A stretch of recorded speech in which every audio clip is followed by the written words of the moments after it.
on the dance floor. And go crazy. And go crazy. And go crazy. And go crazy.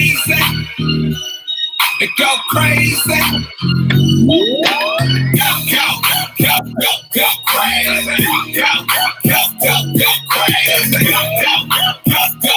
crazy. All the way from the old to going crazy like a dum-dum. East side homeboy, where I come from. Dance on the floor till you go numb. No fighting, no hating, no weird wrong. This is OOO City. On the way to the bay, hit the bass, feel me. Catch a case, cause it's beating up your Chevy. Got you moving side to side, getting all sweaty. Make it work it out. Turn the volume up loud. It's the drop round. Make it all shout. Go crazy. All the way from the O to LA. Hit play on the track and I'm ready. Like a quarterback, I'm ready. Get you all in the frenzy. Go crazy. Go crazy. Go crazy. All the way from the O to LA. Go crazy. Go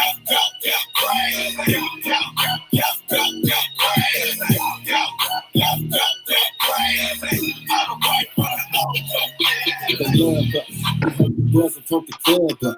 They tear the rugs up. Fools, we turn the subs up. Everybody's hands high like a drug bust. Yeah, I'm from the West, homie. Don't you see the dubs up? Baptize them on the spot, fill the tubs up. I grab nines with the flocks, tell them fill the cups up. The show though, original, the type is proto. I go. Crazy, yeah, loco, and solo. The coach and loco, I represent the Ocho. Immersing together, the devil in the chokehold. Either I leave him on the mat flat out, I sleep until he black out, or when they see him tap out, they go crazy. Go crazy. Go crazy. All the way from the old to go crazy. Go crazy.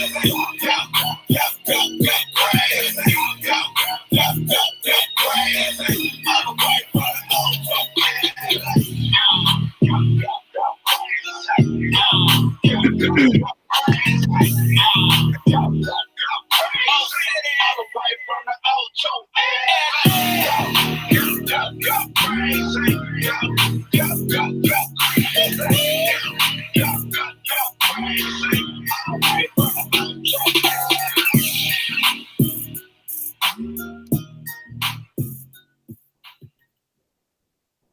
All right.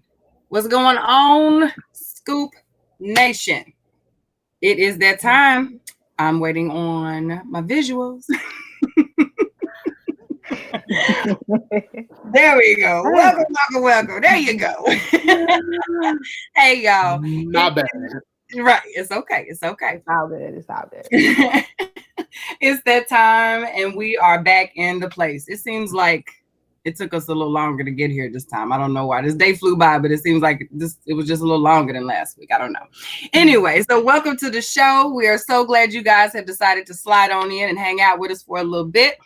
We have a really good show for you tonight. As you can see, we got Candace back in the place, sitting in with us, looking so cute. Just, yeah, check out my girl with the curls. Yes, show on out for me. Yeah. Thanks, sis. I appreciate you. So I want to go ahead and give y'all a little bit of info before we get on into the good stuff. If you are new here, we want to encourage you to get comfortable. But before you do that, before we get into the conversation, we would encourage you to please slide on over to our social media pages, which are YouTube at The Scoop Show and on Instagram at Scoop Radio Show. And if you are on one of those platforms, we want you to come on over to Facebook and follow us at Real Scoop Show so that you can also be included in all of the conversations, no matter where you are. You catch the show, okay? We are also a very interactive show. As you can see, we have comments popping, and we want you to get on in that conversation. Don't be shy, because we are not, okay? Come on in this room and tell us what you're thinking. Hit us up in the comments section. Tell us where you're tuning in from, and just say hey so we can holler back at you real quick. I think that is all of the the gritty details of how we get down around here. So I'm gonna say officially, what's up, sis? Hey girl. Hey girl. Yes, hey girl. How you Come doing? through earrings. I'm good. Come through with these earrings though. Thank you. Yeah. My oldies Yeah. but goodies. How you doing this week? Good. I'm good. Good. Have a little more energy than usual, considering the work I put in today. I'm surprised, but we're gonna ride it out. We're gonna see what happens. Oh, it's gonna be a good show. I saw Hot Topics. So we need that energy. Absolutely. Really? Yeah, I saw that. Absolutely. How you doing, brother? I am doing good. It's been an interesting last couple of days, but it's been every so often you have a good couple rough pasta days, so it's it's cool. Oh, just a couple rough patches. Yeah, I mean these last three, I'm like, whew, all right, yeah, that's what I do. Okay, yeah. But it's been good. I'm good. I can't complain at all. How you doing? You straight, Q? Mm-hmm. Yes, I am happy to be here. I was happy to get in this seat.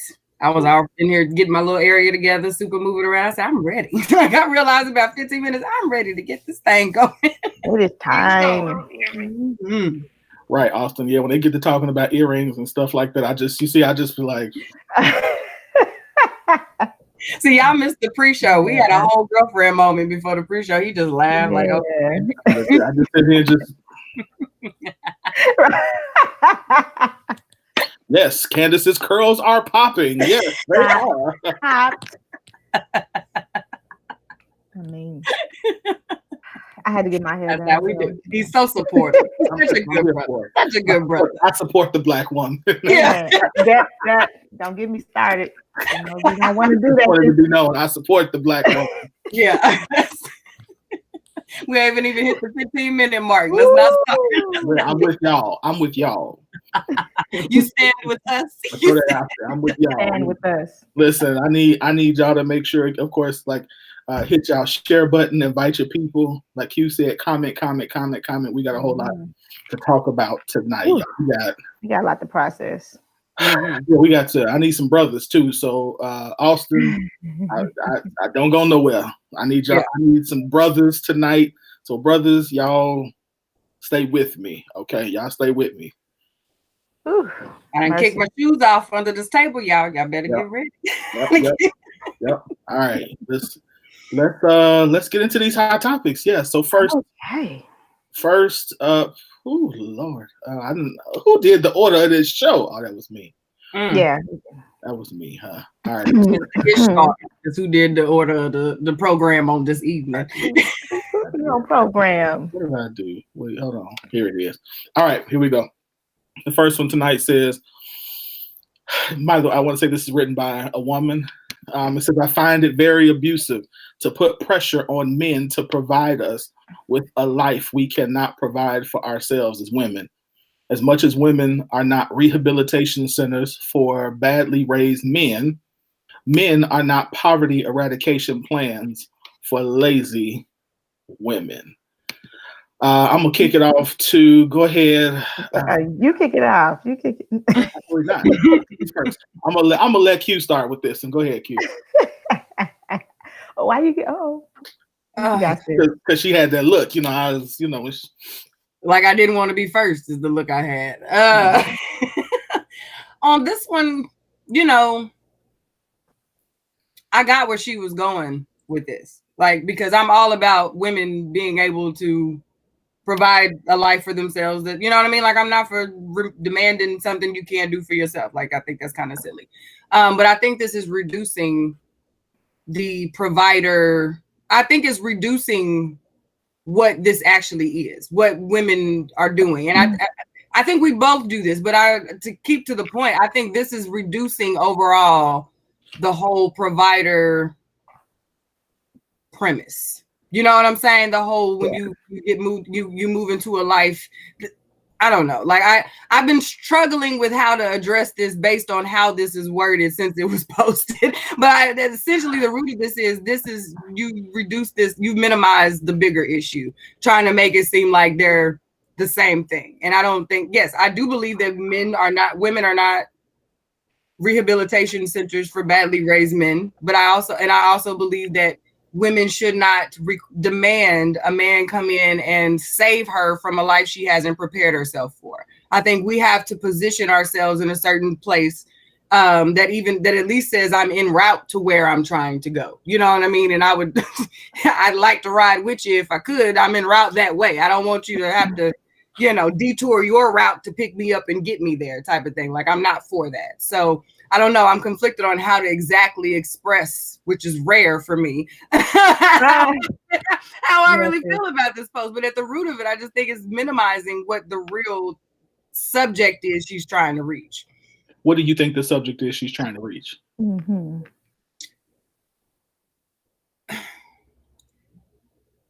The whole provider, what women provide to a relationship is not the same as what men provide to a relationship. We keep trying to quantify them as the same things, as though one outweighs the other based on sweat equity. And I don't think that's necessarily balanced for men or women.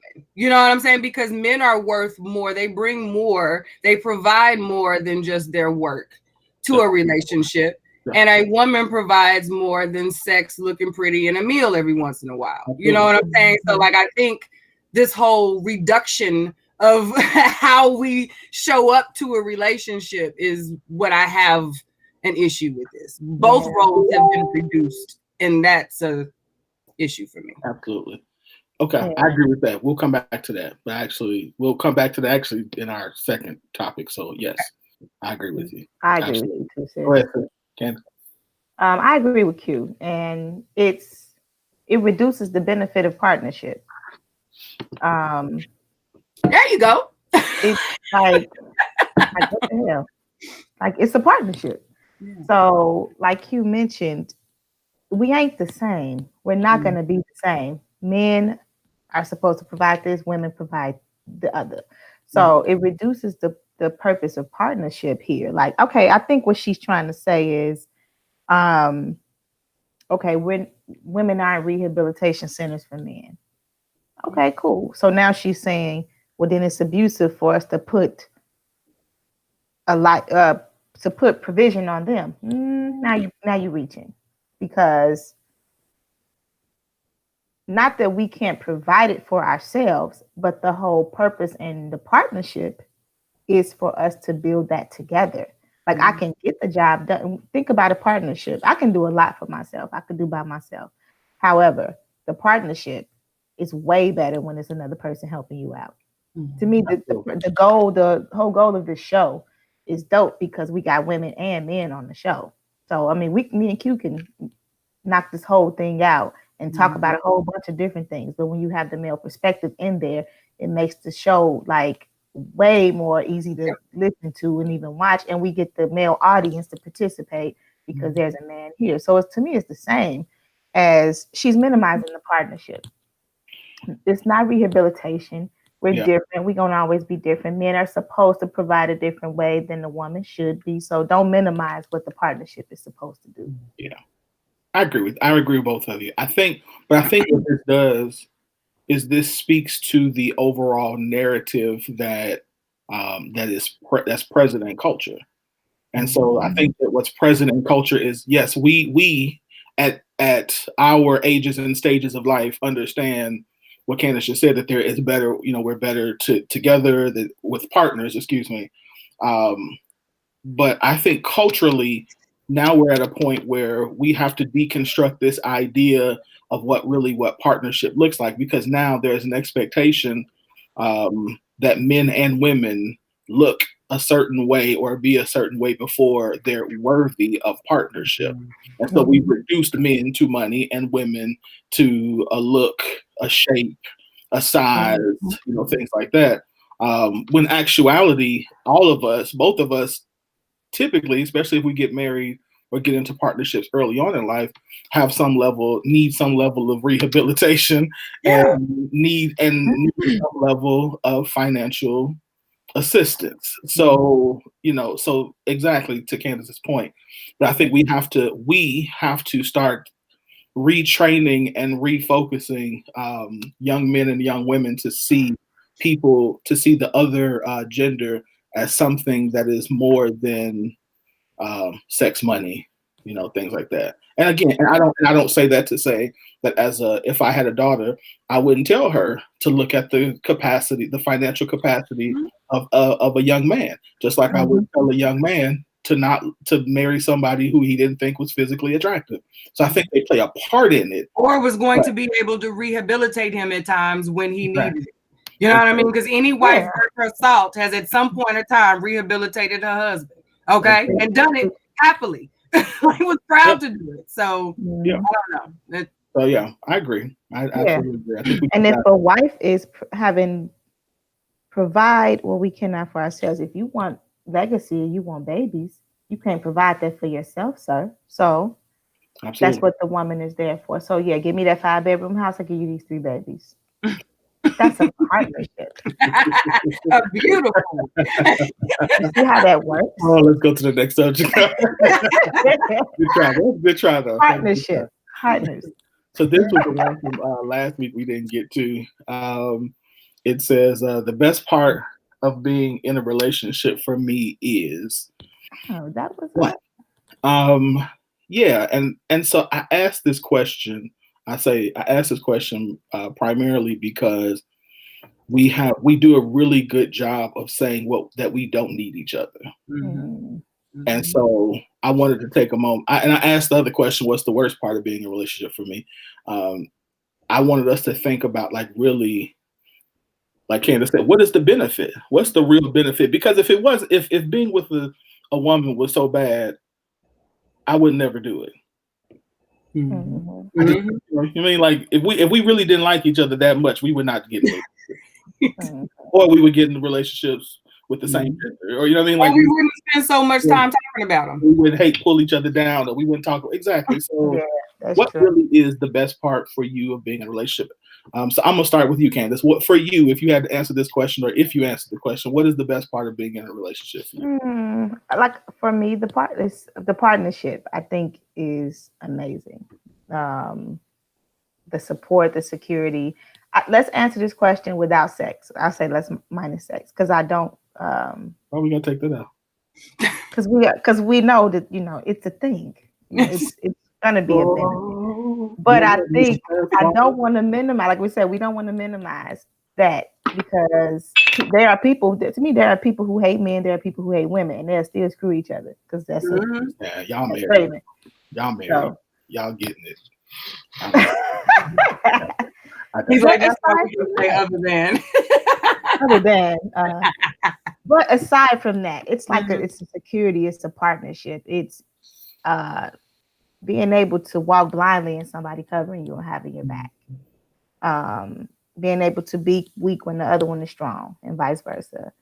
Like those are just like some few things that like a whole.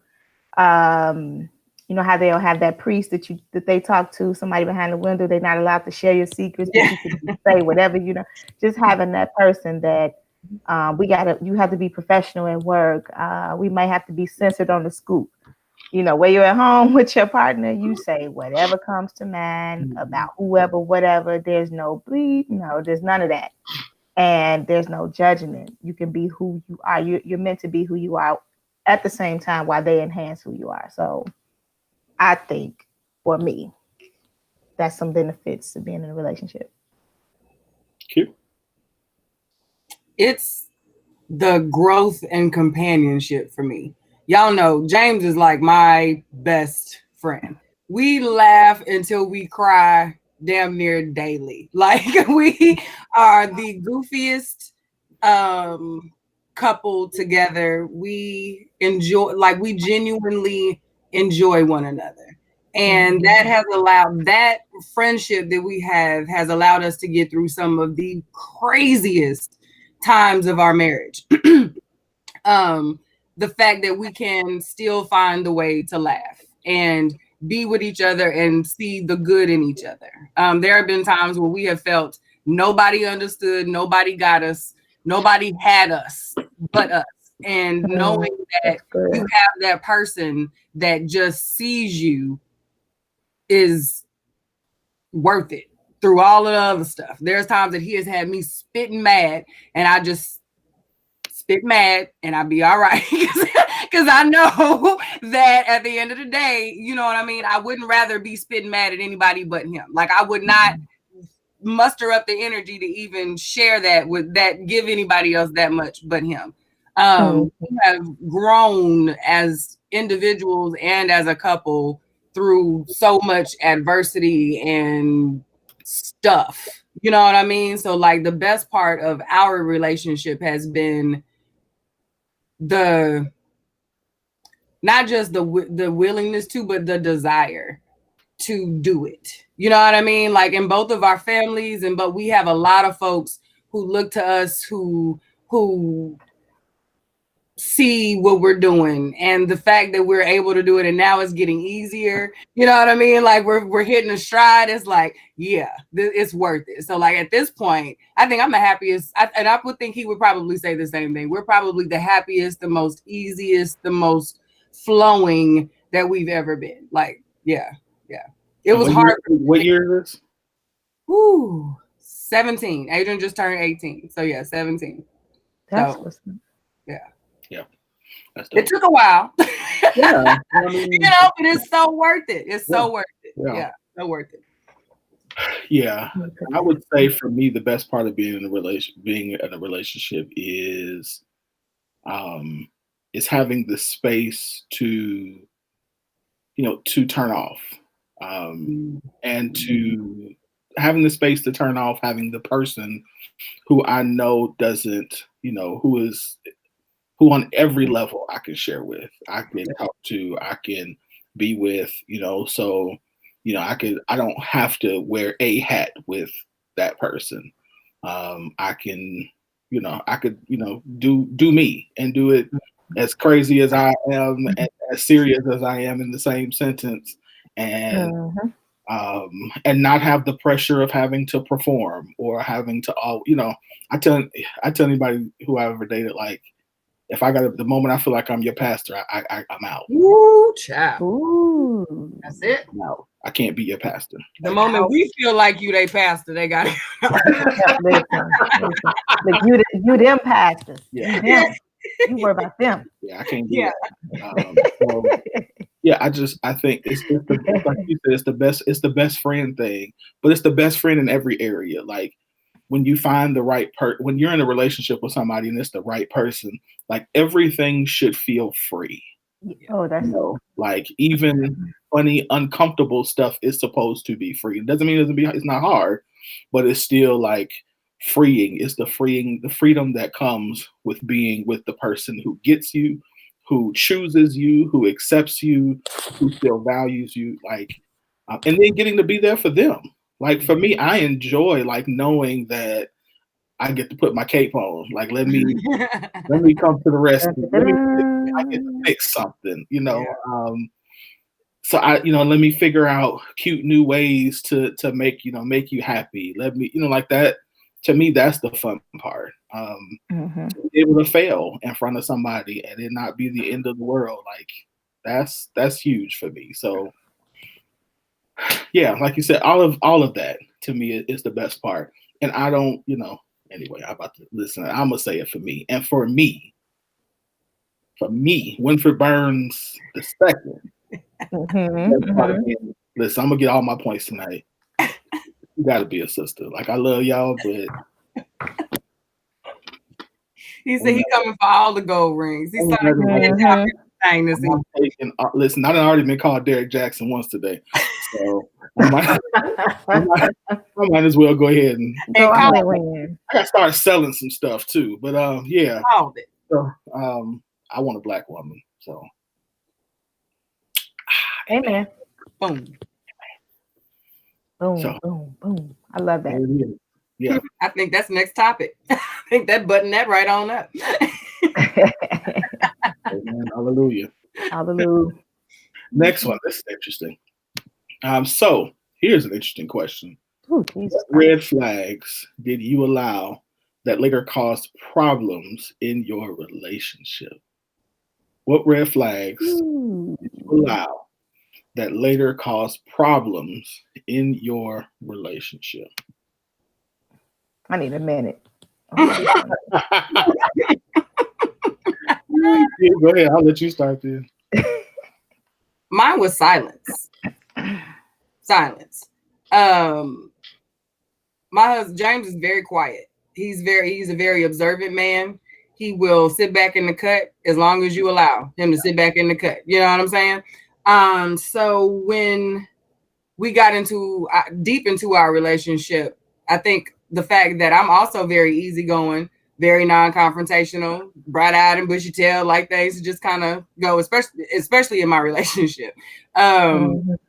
I would allow silence to be okay because I want him to be him and comfortable, and that's just how he is. So I don't want to force you to be anything that you're not, but I'm a communicator. I need words. So I think we both allowed that red flag to fester. The fact that I don't like confrontation and he could go with or without it. Like, you know what I mean? He's like, hey, you'll be all right in a couple days. Like, he's perfectly cool with letting me simmer and I'll be okay because he knows I don't stay mad long. But that breeds resentment and that just stacks stuff. So that red flag was something that we both should have caught. And I think we hadn't had a time to figure out how to have confrontation in a relationship yet because we were so young. Mm-hmm. So that was one of those things that we just had to figure out. But yeah, silence was that one was rough. Had to get past that. Yes, go ahead, Ken. Silence. I didn't know you were non-confrontational. With my love, yeah. Relationship. In my relationship. Yeah. Oh. I just don't argue with people I'm not in relationships with. You just won't catch me doing it. Like, that's true. You really ain't gonna get all that kind of thing. Move on. Yeah, I'm just not gonna do that. So mine might be the opposite of Q because I am confrontational and I don't like confrontation, I should say, but I will deal with it and I will handle it. Me being in a relationship, in a marriage where nice guy versus strong Black woman, I guess, you know, or with that RBF sometimes. And, so I let a lot of things slid through the cracks where because he didn't like to be confrontational or want to be confrontational, I took the how do you say, almost like took the punches for, you know, things that may have been done wrong or things that were things that needed to be confronted, I should say. Yeah. And I basically ended up playing the bad guy. Mm-hmm. And so I think so when you were saying like the silence, like maybe I should have been more silent, or really I ain't gonna say that because she said, no, I needed to say that. I should have did exactly what the hell I did. But it was just I'm me. Like I'm accepting that I am me, you know. So but I think for me, I just being the bad guy, looking like the big bad wolf, and those that ended up causing issues later, like even like a whole decade later, that I look like the person that's not approachable, the one that's not so kind, because I am the confrontational one. And really, I just like to nip things in the bud versus letting things slide. So I think those were things that should have been dealt with early on. That's fair. For me, I would say, like, first of all, which relationship we want to talk about. That is the easy part of these questions. Like, I don't have a whole lot to pull from. Like, I'm just like. I would say one. So from marriage, I'll say when I was married, probably the biggest one that I didn't handle early on was setting appropriate boundaries. Mr. Can we? I call myself Mr. Can we all get along? Right. Did not create hard enough boundaries for people, specifically my parents. No. Let me rephrase that. Specifically, my father. Let me say that. Because my mother didn't really do that. She gonna come for you like, ooh, what I mean, there was some things but specifically for me, it was my father. And a lot of that was, you know, we lived very close to each other, you know, at the same time, like he planted a church. And so we were there too. You know, it was just a lot of proximity that was very close, especially in year one, you know. So I didn't set hard enough boundaries. And so so later on, you know, it came back up, and it was just a really bad, it didn't turn out too good. Let me just say that. So I got one. I have that too. I'm a piggyback on with that boundary with the fam is a big one. Yeah. I mean, later on it was set, but it was, you know, there are some things that happen that it's like that take years to kind of get rid of. You know, that is so true. And I didn't realize that, because in my mind, you know, I was like, well, it's done now. What we still mad? What you still mad for? I'm like, that was year one. We in year 6. You still mad about, you know? And it was like, but I didn't recognize that, you know, that layered on top of other things, the amount of pain that actually caused. So I would say for me, that was one for me. Yeah. That I did. You see how interesting it is how the confrontational one is usually accused of being so abrasive or like flipping tables over, so to speak, when really being silent is actually just as damaging sometimes, if not more. So absolutely, because that stuff can come up later. Absolutely. Later. And like you said, now there's a wedge in between two families when we're supposed to all be joining families. Yeah. And now there's a wedge there. So yeah, boundaries is that's a one too, that boundaries should have been set. Because early on, you try to keep, like you saying, you try to keep peace. And one of my struggles was knowing that I was confrontational. And so it was like, do you need to confront that? Like second guessing myself.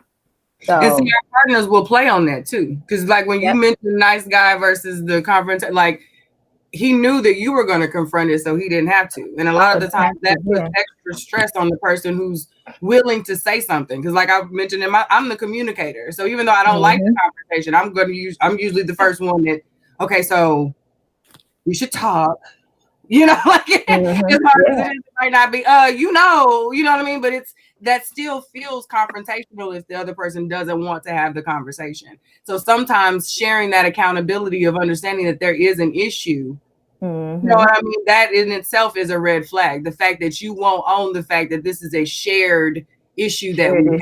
I'm not just manifesting drama to have with you. This is something that we both created. You know what I mean? Because then that person ends up looking crazy. And you were then more, that's how that silence, because after a while you don't say nothing. Because now I don't want to always be the one that's always got something to say. You know what I'm saying? And they looking at me, like you said, I'm unapproachable now. They don't want to bring the hard stuff to me. Everyone's tiptoeing around, that type of thing. But because you're always the one doing it. You know what I mean? Like, let's share that. I'm not in this, you know, by myself. So yeah.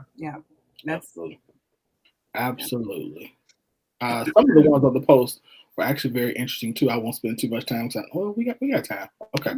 On the post, a couple of very interesting ones. Kelly said, a person who just lets life happen to them, if they don't love themselves enough to fight for themselves, they won't fight for you either. That's good. Jamaica said, someone who was jealous of things that I had going on in my education. Quita said he would say insecure-ish, and I would reassure him or brush it off, thinking he was having an occasional moment, as most people do. Nadu was insecure and crazy in general. LaGayla said, "Woo Lord, I felt slightly triggered just thinking about it." Let's start with the first thing: canceling plans last minute with no valid explanation. Now I'm thinking, was I being understanding of? Teresa said, where should I start? So she said, where should I start? She said, then Tamika says, I could write a book, dump me in the eye on our first date because I laughed at his straw going up his nose. What? You said thumped her in the eye? Oh, that's deep. Somebody said money issues and drinking. Shan said his subtle uncomfort with receiving and giving affection, his love for material possessions, his relationship with his immediate family. Candace, she said lying. Danielle said, I have to come back to this. Shamika, inconsistency and quote, I need you more than you need me. You offer structure. I've never had that. Yeah. Which led to me trying to raise a grown A man, which in turn took away from me. Drug addiction. Somebody else said, Drug addiction. Yeah, he was a mama's boy and the baby of 3 boys. And that seeing how his mother was seeing what his mother crippled him and really distorted his mindset on how it works by always being a safety net. She passed like I was left with the pieces to try and hold together. He told me in so many words he wanted me to take the place of his mom. Ooh, yeah. How did the men respond on this post? Did men respond to this post? Right. Gary said manipulation and two-faced. He also said holy and most sanctified, acting but wasn't. Anthony said when she can't admit she was wrong, control issues. Those are all the man responses. Oh, women got control issues. That's not even like a red flag. No, I'm just That's just what it is. Not even a flag. That's like how we are, huh? a flag. It's not even red. I mean, yellow? Is it yellow at least? it's like yellowish. No. Kind of yellow green, kind of yellow red. Got a little yellow in it. Yeah. You know, not really yellow. It's like yellow on this side, red on this side, you know.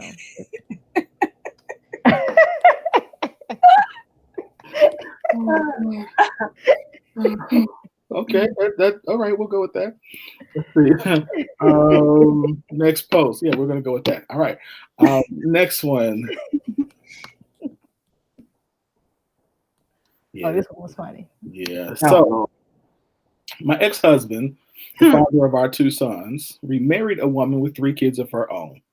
When my kids visit, this woman tells them to call their father by his first name. That saying dad confuses her kids because he's their dad now. My ex is cool with it.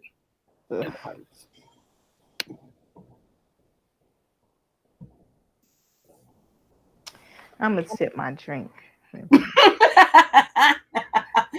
Oh my God. When I first saw this, y'all, I posted this one, okay? And the immediate thing that came to my mind was Hustle and Flow whoop that trick. Like I had to I was on my way. Like, ain't no way. And I'm everybody over the age of 18 is getting it. Like, no. But this is also one of the reasons why I probably couldn't be with a dude that had a baby mama. That's what you said on the post too. Yeah. I cracked up when I read that. I mean that. My mama was the same way, but I understand it. I understand it because this type of stuff is unnecessary and it would take me completely out of character for him and for her. You know what I mean? I would have no understanding of this type of foolishness. So yeah, this type of stuff is the real reason that would not work for me. I get it. Yeah. I get it. And I'm like really big on like keeping the peace in co-parenting. Like every time I hear stories, it's like, just make sure you be the bigger person. Don't fall into that foolishness. But yeah, whoop this trick. But his weak behind that's why I had to take my drink, because I cannot stand a weak man. I'm sorry. I cannot stand a weak man who does not protect his children. Yeah. Sorry. Like, so this one falls on him for me, because those are your kids, not you're their dad now. Okay, you got bonus kids. That's what's up. But you are a weak man for allowing her to mistreat your children like that. And you will not be respected. And if your daughter don't let you walk her down the aisle, you deserve it. You are weak. Get a backbone. And these are your sons. These are your sons that you have not allowed. Like, bruh. Like, this is so wrong. Like this. Every part of me when I read this wanted to hit him upside his head. Are you serious? Who broke you down so bad? I'm rereading it. I'm not gonna even read it again. That's all I can say. Are you serious? Like, this what we doing, bro? She must got a lot of money. I don't care. You Something. ain't got no money in the world for that. He ain't got no self-esteem in the world. You can't, and I'm okay with it. Like I get wanting to keep the peace. I'm there too. I get all of that, but I've learned that sometimes in order to make peace, you got to swing a sword. I told you, flip them tables. And that this is a time where he needed to swing a sword and tell his current wife where she needs to sit, how she needs to have several seats. Yep. And in a forceful manner, because sir, you have no order in your own house, and so now you can't, and then you're gonna have a problem. Here's the problem: now that she knows that she can do this, whatever she did to get you to agree to this is now what she's going to do for the remainder of your marriage. Done deal. You have now, forget control, you have lost the ability to properly resolve conflict. She's going to leverage this forever. Forever. Ever. It's not even wise. Jelly back. There's nothing good is gonna come of this. What's gonna happen as these boys grow up and they like, how do you explain these two kids who randomly come over for visitation? Like, this is not a play date. What is happening right now? Like, look, none of the kids are gonna get this, because even the ones who are there, once they get old enough, they're gonna be like, wait, y'all was calling y'all daddy Jeff? Yeah. You get to call your daddy by his first name. What's up, Jeff? First time they hit a park and everybody explains and they try and explain that madness, folks is gonna be like, that's your daddy. Like, you know what I mean? You do realize, like, what are you doing right here? And that's gonna create a dinner table conversation that they are not ready for. But they created that madness. Why would you create that type of chaos within your own home? He's different too. The two look like him and they calling him Jeff. Boy, you look like your daddy. Oh, that's Jeff. No. Jeff, what you mean? But see, I also, the flip of this, because, you know, this sounds a lot, you know, we always put a lot on the I don't like it when the moms do that whole, well, you can't, I don't like it when there's a step parents involved in general, and we don't allow the parents to be the parents and the kids to develop the relationships that they're supposed to develop. This mother in this situation is impeding on the bonds that should naturally be allowed to be made between the brothers and sisters, the fathers and the kids. That is so when true. The mamas do it, when they said that I'm your mama, you don't call her about that's Miss Nikki. You know what I mean? You know, and the daddy done completely remarried and you got a mama, that type of thing. Like, but if they have a bond that's different and those kids want to then give that mother a mother-like name, that type of thing, I think we do too much. The most. Listen. The most. Then this situation is flipped. So I'm gonna tell y'all the truth. Now I'm gonna tell y'all the truth about that one. Trey called another man daddy. Woo! The blood. My soul is irked by that. However, like I have to balance that with, like, I want him to feel that comfortable with whomever his mom chooses to marry. But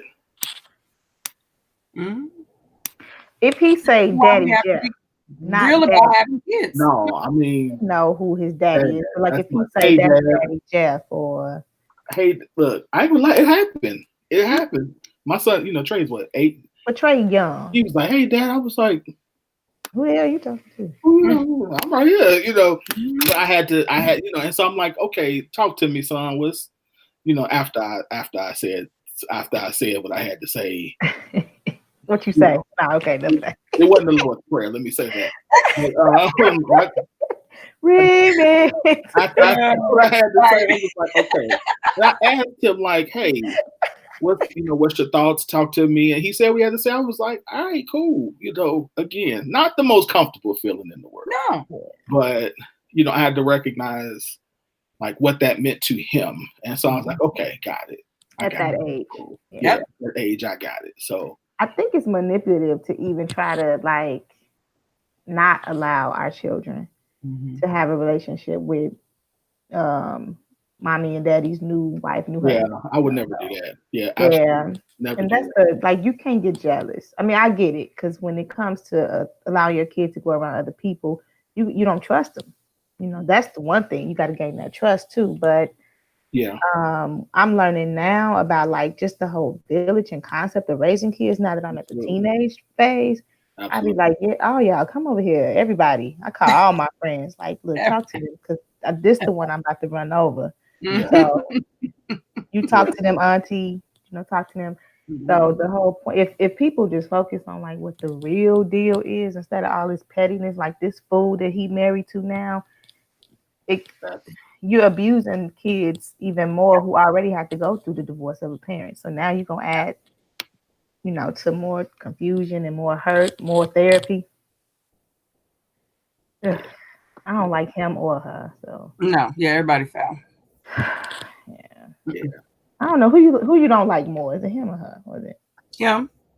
okay? Well, Yeah, I'm disappointed in. I don't like either one of them, to be honest. I'm disappointed in him. I'm disappointed in the stepmother for thinking that this was even appropriate. But his first right, because those kids were there before her kids, his first responsibility was to those children. Exactly. The distortion that he has going on with their bonding, the way that their relationship is supposed to be set up, he is doing those children a disservice. So yeah, I don't like her. She should be smacked hard. But him, somebody needs to take him down the alley and just walk away. Just turn around and let him do what he do. You need to come have a conversation with me. Let the girls get to him and everybody just turn around and nod and smile. Look, talk to you real quick. Come on.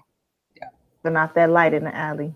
But that we ain't gotta do that first. We're gonna talk to him first. And then if we need to take a trip, we're gonna ain't no words. After time we were done talking about that's what we differ. We'll talk about it later. We have to get some understanding after the fact. Right. Yeah. I don't like that. All right. Yeah. This is some comedic relief right here, Chad. Yeah. So together 5 years, 2 kids. I planned a small birthday party for him, but it was really our wedding day. Only my sister knew. Instead of birthday cake, I proposed to him in front of our fam and friends. I said, quote, "This is our wedding. Let's make it official right now." If you read the small print, it says, "Our kids were dressed up. I wore a white dress. I was on bended knee and fell over when he laughed. Then his friends laughed. My sister helped me up. He said, quote, 'Nah, we cool. We don't need to take this no further. He hasn't been home in a week. Advice?'" Advice. He hasn't been home in a week. That's your advice. Pack his shit. It's kind of late for advice, sis. You should have asked for the advice before you did the proposal. That's the supposed birthday party. You didn't want advice. Gather Sir's fabric and send it to his forwarding address. Drop it off at his mammy's house, okay? And keep it moving. I think. So, what in her mind made her think that this was a good idea? Hasn't been home in a week. What in her mind was like, you know what? I think for his birthday, I'm going to surprise him and propose. Like, probably one of these dumb videos we be seeing. How long did it say how long did it say it been together? 5 years. 2 kids. 2 kids. But he never planned to marry you. 5 years, 2 kids. Okay. So only my sister knew. So let me say. She knew why only her sister knew, because anybody else would have told her she was crazy. That's why she only told her sister too. Let me say this. At 5 years and 2 kids, there is no need, because this, in my opinion, this was her trying to force his hand. Yeah. Okay. And so ladies, if it gets to the point where you feel like you have to force his hand, you have already indicated the relationship. You lost. Done. You're done. 5 years, 2 kids. And not to say that he never will marry you. I'm not saying that, but he's going to do it on his own time. So either you have to accept the fact that he's going to do this on his time, and you either going to have to accept the fact that you're going to have to walk away, or you're going to have to wait. I'm saying he never intended to marry you, but it's not saying. I'm not saying he never intended, because he might. I know people. I know dudes who gonna wait 10 years. I mean, some will. Some will never get married. I know men who said, listen, I'm never going to get married. I'm like how we are here. I'm staying like this. If you don't like it, and some women stay. Some, I mean, that's your choice. But when it gets to where you have to do things like this, this, I put this in the same category as searching your phone. I say when you feel the need to search his phone, that means trust is broken.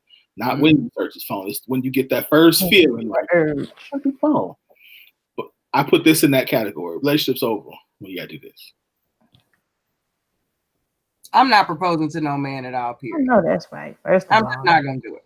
And I said that on the post. I said this should be I didn't say one of the reasons, but I mean it should be one of the reasons why we don't do. Why put yourself in this position to be put out here like that? You go through all of this and yes, men do it, but men do it because they know and they generally have a very good damn idea that you're gonna say yes. Sis took all the leaps of faith with this, but she knew. That's why only her sister knows. I believe that if you planning a whole wedding where your baby's involved, you done got this birthday, you went out your way to invite homies, all this other stuff. We have seen videos, we have seen promposal surprises that have gone better than this. Okay? And we've seen them go terrible. But like this rarely works out well for us. For the fact that she forced it on them, for the fact that not all men are here for this I am woman, hear me roar, I'm gonna shoot my shot and you better let it sink type of you have to know who you dealing with this kind of stuff. And I'm sorry, this is where my hybrid shows up. I'm not for this. You will not catch me on my bended knee for nothing but picking up some money. That's it. I'm not doing it. Let me ask you this question. So here's my question. Or what I was going to say is a response, not my question. Do men actually propose without having an idea that she's going to say yes? Like, to me as a man, I wouldn't advise it. The one time I wouldn't advise that. Like, I knew going in it was a yes. You know what I mean? Like, we had conversations about marriage. Like, it wasn't like, I wonder if she. I mean, like in this instance, she had no clue. Now, when people who are manipulators like her, will propose and put you on the spot like this to get you to say yeah. So it's like putting you in a very uncomfortable situation so you will feel bad for saying no. That's like people who, she said, instead of birthday cake, I proposed to him in front of friends. Her choice of words. I said, this is our wedding. Let's make it official. This the wording. You told him, this is our wedding. Let's make it official. No. So she put him out in front of people, and his passive aggressive behind was probably wasn't being direct. Like, they had these conversations in private. I don't think he was being direct. He was probably kind of pussyfooting around. That's why he came home in a week instead of dealing with the situation. He just didn't come home for a week. So he sounds passive aggressive, if you ask me. So she put him in a situation to force him to say yeah, because in your mind, why would you say no in front of a bunch of people? In a manipulator's mind, why would you say no? She ain't gonna say no. It's all these people. Yeah, all these people around. Our kids are right here. So manipulators do that. So I think she thought this was a sure thing. Even if they didn't get married, he would at least say yeah in front of those people. And I think manipulative men do the same thing. Those men that propose randomly like that don't have any indicator, or it's so hard for me to think that. Like, even if I don't even think the manipulative person could think they're going to get a yes. Truly. You know what I mean? That's still a crapshoot. But that's why you get those extravagant, productions of things with all the friends and family that you haven't seen in 15 years and get flown out all randomly. Type of stuff. How you couldn't possibly, with all of this, you turned out all of this. Why would you turn this down? Oh, that's so cute. He did all of this. Don't. I'm like, I would. Yeah. She had it all set up. He was supposed to say yes in front of all those people. He wasn't supposed to manipulate or humiliate her, I should say. So the whole any advice. Victim sounding part 2. My advice to her is I hope you kept the receipts. Yeah. She got a dress. I hope it wasn't on clearance. Kids were dressed Child up. real Ugh, big in the first place. She ain't spending a whole lot of money. that's true too. She bought a white That's in dress. Nana's backyard. She Them bought a kids white got on dress. She polo was- shirts, jeans, Chris She said she had on a white dress and on bending White knees. dress. Let's talk about You his said gown. response. See, you got a wordplay. She said a dress. She didn't say a gown. If you go and get you a That's wedding true. dress, that's a gown, honey. If you spend some money for a wedding dress, that's a gown. Wedding Okay. gown. I wore a white dress. I didn't get a white dress. I went and purchased a wedding gown. Yeah, but she wore a sundress. She went wore to a the sundress. store. Check on the name if you She actually was the rainbow. money. She was the Yeah. rainbow. It was Yeah, okay. rainbow Rainbow sundress. Yeah, that's what happened. All right. He That said, Fashion Nova popping is what she did. let's talk about his response though. Nah, we cool. We don't need to take this no further. He said all he needed to say Well, damn. and laughed. And his friends laughed. Hit her with the ha ha. Mm-hmm. His friends laughed. Mm-hmm. So they talk about it. So him and crew now, They knew. They knew. they talk about it. He was ready. This was He his probably exit. knew. He probably knew. Yeah. Man, This was his exit. She about to be Way on out. some old goofy stuff. Watch this. I mean, it's bad. Yeah, it's Yeah. bad. Yeah. We don't need to take it another further. Ooh. Just don't laugh, fellas. Just like We cool? Nah, we cool. I didn't ask you if you wanted some water. Yeah. Murph, whew. Talking about not knowing the room. You don't know who you in the bed with. yeah, that was a bad move. Don't do that. Don't do that. Don't ever do that again. Don't- Don't propose, ladies. I'm sorry. Just don't. I'm sorry. I said it. Don't do it. Whatever. I don't Propose to no man. All right, let's go. All right. Ooh. I just read the first few words. Two people are dating, and the woman mentions that she is saving sex for her husband, and the guy is cool with that. And then he mentions that they should always go Dutch for dates because he is saving money. The woman points out that it's not cool because, that he not take her on dates just because she doesn't want to have sex. He mentions that's not the case at all, but clarifies that just like sex, finances should be reserved for marriage. Is he wrong? Petty. He's petty. He's petty. He's petty. I don't say people are right or wrong in some cases. And this is one of those. And I'll say this is why. Because his perspective of a relationship includes sex. Her perspective of a relationship includes sex only in marriage. Neither she's right, he's right. That's my opinion. Because there are people who believe there is no sex before marriage. He want to have sex before. Some people want to test it out before all of that. So you have to if that's the way he thinks, then don't be in a relationship with somebody like him, and vice versa. Because I don't think he's wrong. I don't think she's wrong either. Because that's what she wants. She don't want to have sex with anybody until she's married to them. He want to save the main big finances for whoever he's married to. He didn't say that. You gave him a little more. He didn't say that. He saved dinner finances. And now that's why I'm saying he's being petty. That's why he said it that way. But he's trying to make it seem like he can't date her and spend money on her. Now he's foolish and petty. So I wouldn't want to be with nobody like him anyway. But I think I'm pointing out the fact that he does not believe that marriage is only reserved for sex. And with that being said, don't date people like that. That way it won't be no issue in the long run, because that's how he's saving something in particular for marriage too. That's just how some people think. It is what it is. Don't date in that category then. Q done gave you the eye roll. I'm glad I'm the only person that don't get the eye roll. Go ahead, Q. He's lying. I don't believe that he's saving finances for his wife. He only said that because she said she's saving sex for her husband. I agree.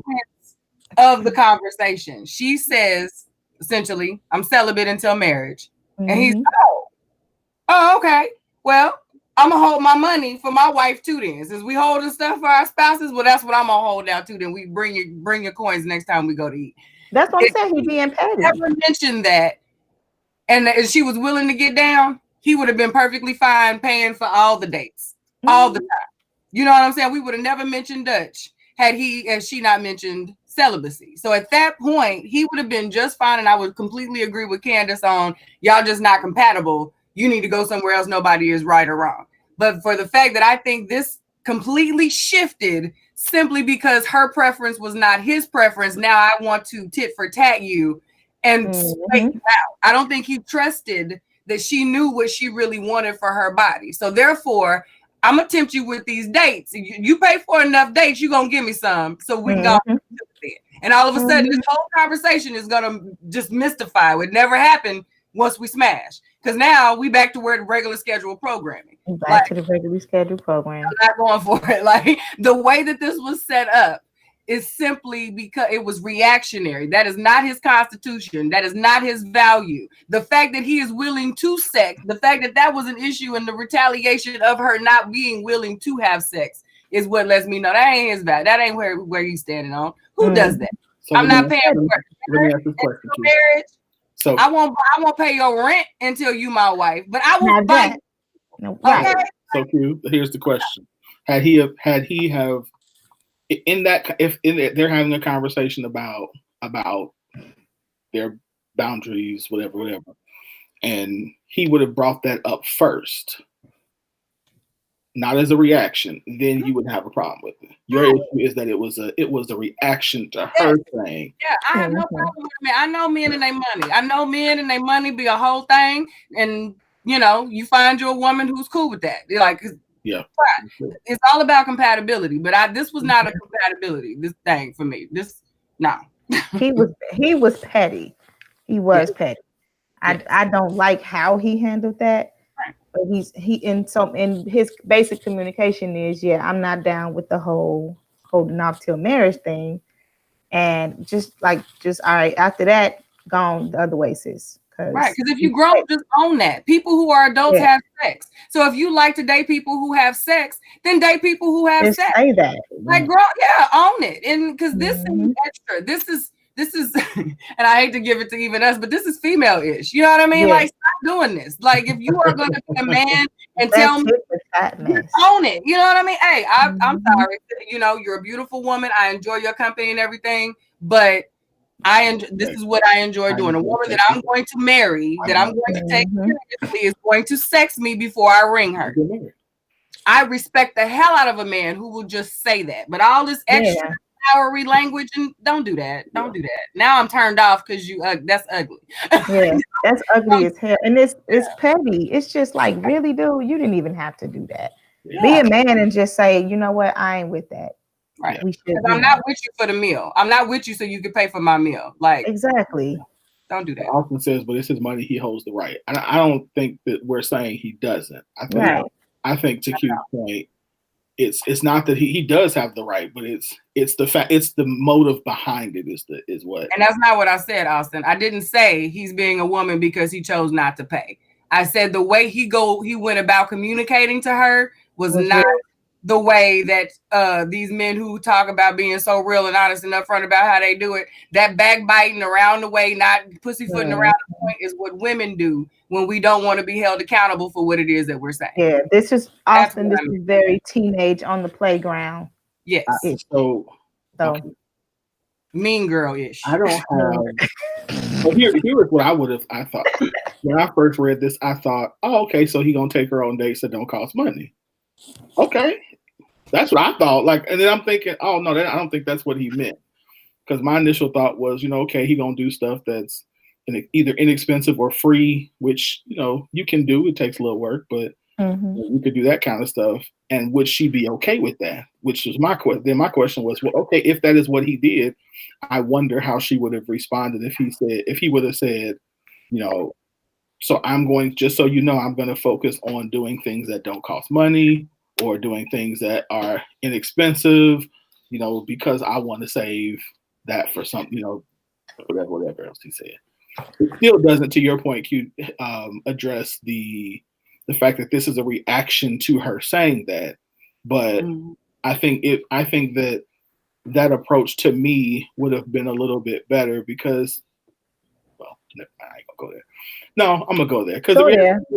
I think part of my problem with this statement is, as a man, especially as a Christian man, is that women decide that they don't want to stop having sex before marriage when they date me, and it's like, Yeah, that sucks.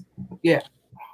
now you've been with Jesus all this time, and now you get with me, and you want to really get with, like, okay, you know, like, it's fine, but it's just a weird space to, you know, and I don't, you know, and again, it's her body, so do you, but it's always just a weird thing to try to have that conversation when it's like, if this is something new you want to try, and all of a sudden you want to try it with me, because on the one hand it's like, well, I'm glad you trust me like that, but on the other hand it's like,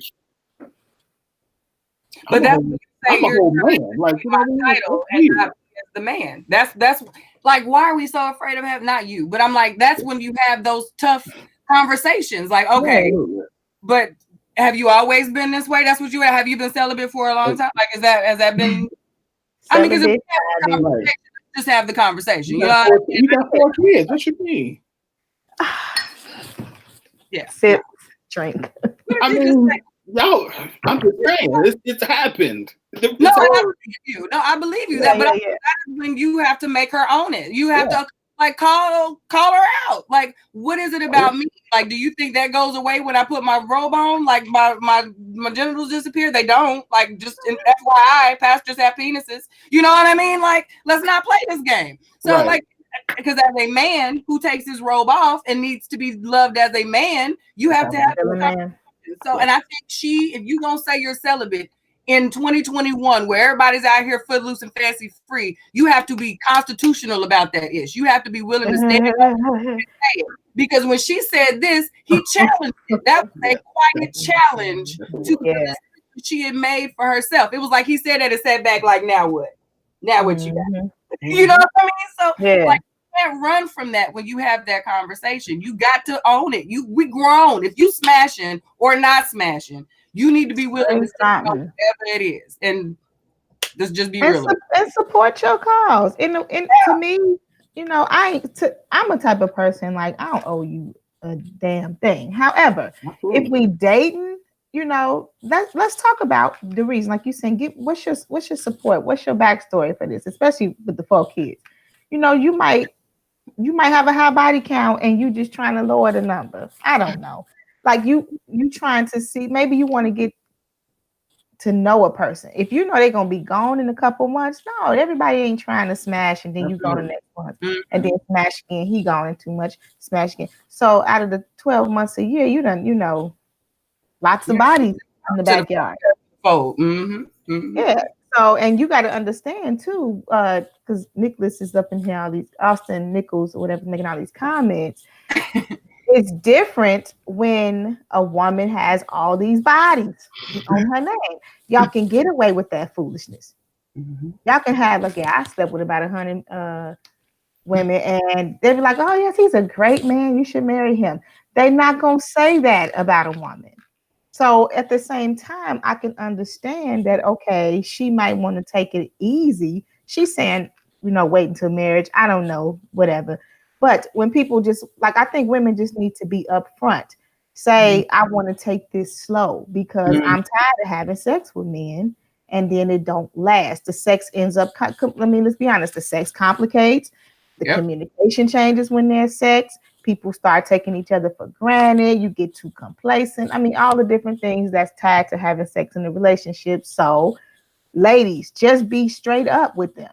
Just be honest. Because to me, this is too much. He petty with his foolishness. And, like, this is just too much. Just talk about it. We too old for this. I'll think you stupid.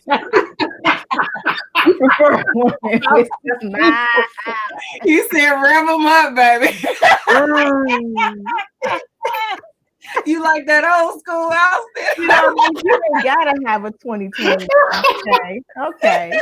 I ain't gotta have a 2021. It still runs good. The it still runs. It's still clean on the inside. The interior he want that 89 Cutlass. Yeah. It's hilarious. Hilarious. Be honest, y'all. I hate these conversations are so nerve-wracking because Yeah, half I of them people I saying think that they say, just be honest. somebody told us as women to play that card. Who, and why? It might have been somebody in church. I don't know. But it's like you play that card to say, you know, let them know that you're not having sex until marriage. Some people don't really mean that. I think they just try to see how long you're going to stick around if you do say something like that. That's what I heard. That is something that I had heard. I had heard it. That's what you heard. So, yeah, I had heard that. I've heard See that. how long kids stick around. I've heard that, which is goes back to what Austin said earlier, which is that women say that, but a good majority of the time, that's why men will expect they like, oh, okay, like you just talking. Mm-hmm. And I've had women who are very close to me and say that, and they're like, he said he was okay with it, but then when I really meant it, he saw that I really meant it, he was out. So I'm like, yeah, because that's the reality. You say 10 out of 10. I met some who don't, but next question. Oh Lord, have mercy. All right, we gotta go to the next segment. Yeah, let's go. Oh, we'll get to that hot topic. We had a couple more. We'll get to them later or next week. Yeah. I don't want to talk about that next one right now. No way. I just saw that one. But I don't want to talk about that. No way. Yeah, when I saw that one, it was like, no, we're gonna do that one next week. Yeah, I was about to. I didn't cuss somebody out. So. This segment was, of course, brought to you by Bob Shamrock. Bob's is Kel's, who is a black-owned business, black-owned gas station in Oklahoma City. Address is 2901 Northwest 10th, which is at the corner of 10th and May at Oklahoma City. So go by there, support them. You can get your food, you can get your gas. I should say pull up and fill up. Fill up your stomach, fill up your tank, go over and support Bob Shamrock in Oklahoma City. This segment is brought to you by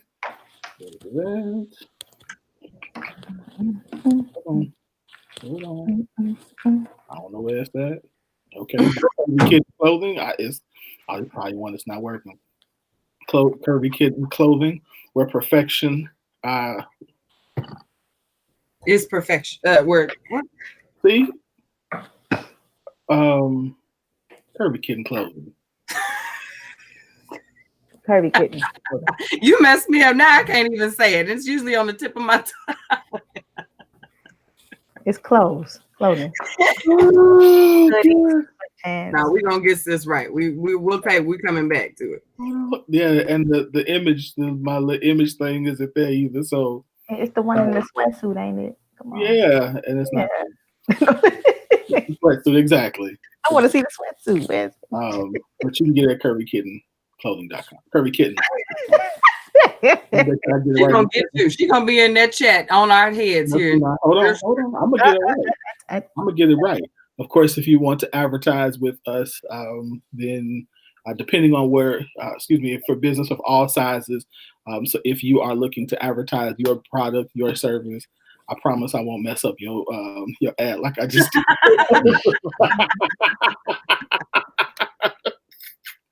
Oh, she just watched. She just tuned in. Get us, Kels. I'm sorry. I love you. I did Bob's right. I got Bob's right though. So 1 out of 2. So yeah.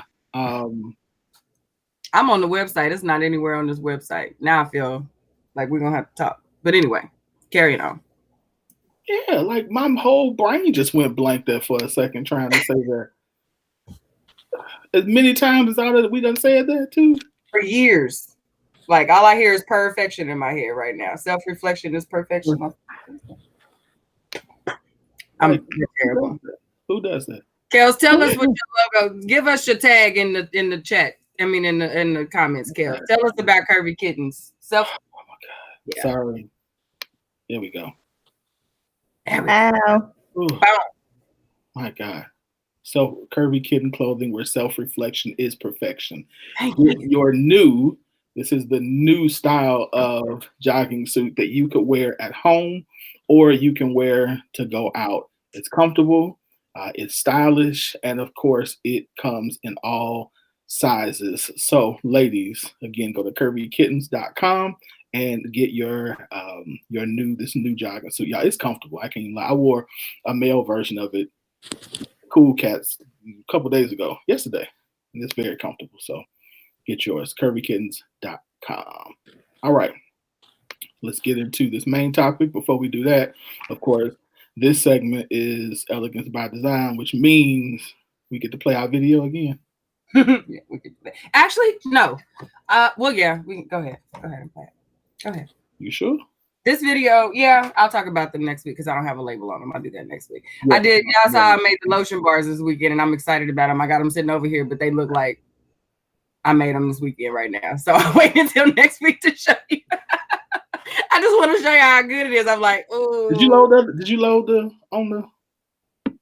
It's drafted because I have to get better pictures. Okay. I just have to press go. Send me some different pictures without shadows, actually, of you. Anyway, let me get to this video because we're late. So this video is of my girl Courtney after she got her finger coils in. She got her starter locks. These are actually comb coils. We use the Sexy Shea and Cocoa coiling custard for these gorgeous shiny coils that we got right here. Oh, this is also adult language, so yes. Just Her curls are on point though. yes. Y'all don't understand. Like, I fucking love my hair, y'all. Like, oh my god. I cannot believe I waited so long with so much procrastination. And this shit looks fucking amazing. Oh my god. No, seriously, I love it. I can't wait till it lock. I'm gonna be swinging on you hoes. Just know. Oh yeah. Mm-hmm. Yeah, you see it. Cute. Thanks, sis.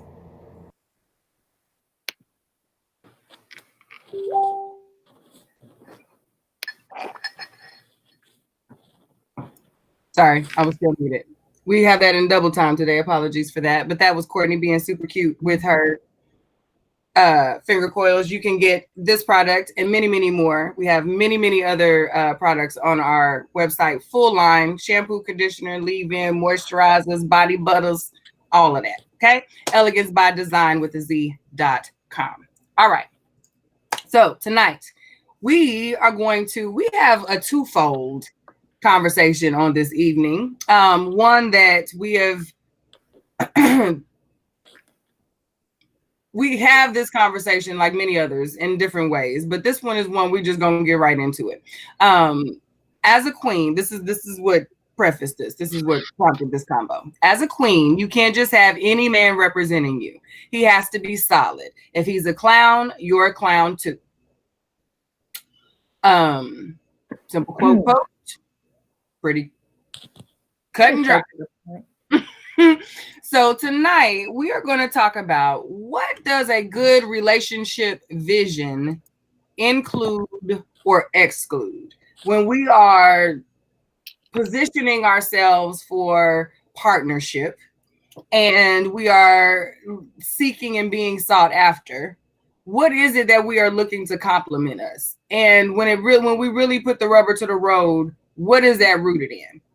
I know we've had, should I go ahead and bring up like the second part of this right now, or should we just talk about that? Okay. So I asked this because in previous conversations on this show, we've talked about how we can sometimes want more for our partners than what they may appear to want for themselves. How sometimes we see more in them than they see. And, you know, we want to motivate them and all this other stuff. After seeing this quote, it immediately made me think, what is all of that motivation, all of that I see more in you rooted in? Is that so that we can be seen better as a couple together? Or is that truly rooted in, I see you being better than how you're showing up to your life? Even if I'm not a part of it, I still see you showing up this way, which is what we often say is why we want that. But after reading this, I thought to myself, You know what I mean? Like, what are our desires really rooted in when we say we want relationships? So that's what we're chatting about tonight. Candace, I see your eyes are moving. You like this rabbit hole that we were digging on this evening? Yeah, Go ahead, sis. You look like you ready to jump in. Yep, go for it, sis. I'm in thought. Okay.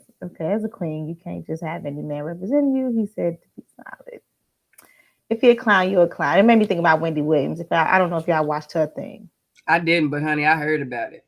And like her just blowing up and he clowning. So in so many words that took her down.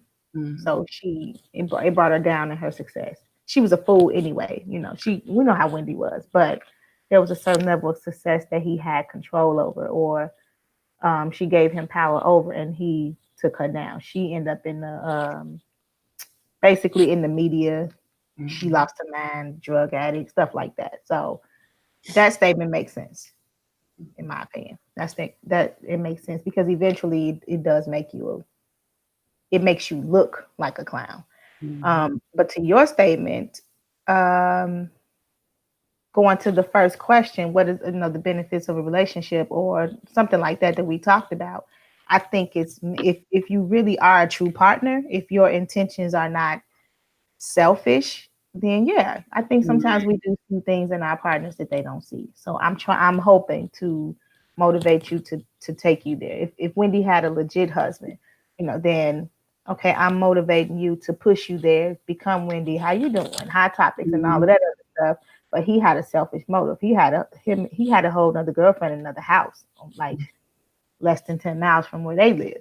So he has those motives to be a clown. But at the same time, then yeah, I think I don't want to be with no clown. So deep down, I'm gonna say, I see this in you. I'm gonna push you to your gifts because I legit see it in you. I want you to be great. I want you to be great even when I'm not there, because if you choose not to be great, eventually, I don't want to spend my life with somebody who don't want to be great. So, I mean, it has its, I want you to be great for you, but as a partner, yeah, I'm going to need you to look good on my arm too. Mm-hmm. Mm-hmm. So, Candace, let me ask this question. What goes into a good vision that a woman and a man should look for, or put together? Like what is your purpose in life, and how can that person help you? I think you're doing the scoop. You really don't need a person who can handle this level of attention, this level of spotlight that you may receive, right? Because then it can be arguing when you get home or something like that. So I think when it comes to what it is that you have to know who you are to know what you need. Mm-hmm. That's why I think even now I'm low key. I don't want to say against getting married very young, but if you are young and fully understand where you're going and your purpose, then I think you will know how to match properly. I think you'll know who can match you properly. And so the best thing to examine a partner is where you're weak, they strong. I think that's the biggest thing in partnership, in my opinion. They have a weakness. If you the finance man, that person that you marry might not be. It's a possibility that they're not. But it's beneficial if you're not the financial person to marry somebody who's in finance, because you're gonna feel safe and financially if somebody knows money in the deeper area that you don't. You know stocks, you know this, you know that. So there's like a safety for somebody who in the business, like Wendy Williams. My man is the finance man. So now I'm not people in the business industry may not take advantage of me because my man knows this part.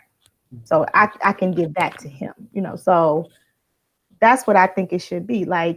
Again, that's why when I mentioned the benefits of relationships, let's not include sex, because it's just so many things that we don't include, and then we get in these careers and we get in this certain level of success, and all of a sudden people can't, like, you marry somebody who couldn't handle it to begin with. So Okay.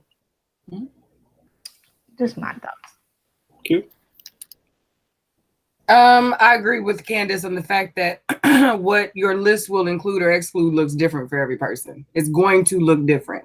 There's a certain type of person who wants outspoken, loud, even combative to a certain degree. You know what I mean? That we always talk about what a man. I always laugh at the post where they're talking about what a man don't want and what's not ladylike and this, that, and the third. There's a man out there for every woman. There is a match. There's a lid for every pot. You know what I mean? For every man that I would not ever give the time of day, there's 10 that's lining up and fighting over him. You know what I mean? So I think knowing thyself is how you get to the end game. And like what Candace said, if you're the finance person, if you are that, I would think if I'm the finance person, I also want to find someone who, if they're not financially literate like that, they have the wherewithal to listen and trust me enough to be led in the area that they are weak.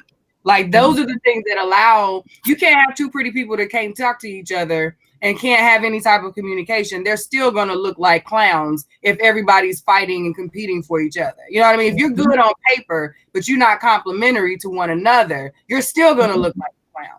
And I think that is where like our second part of this question comes into play, because if we're trying to create a person that's not there because they're not really there for you, that's not your person, you're going to end up looking like a clown anyway.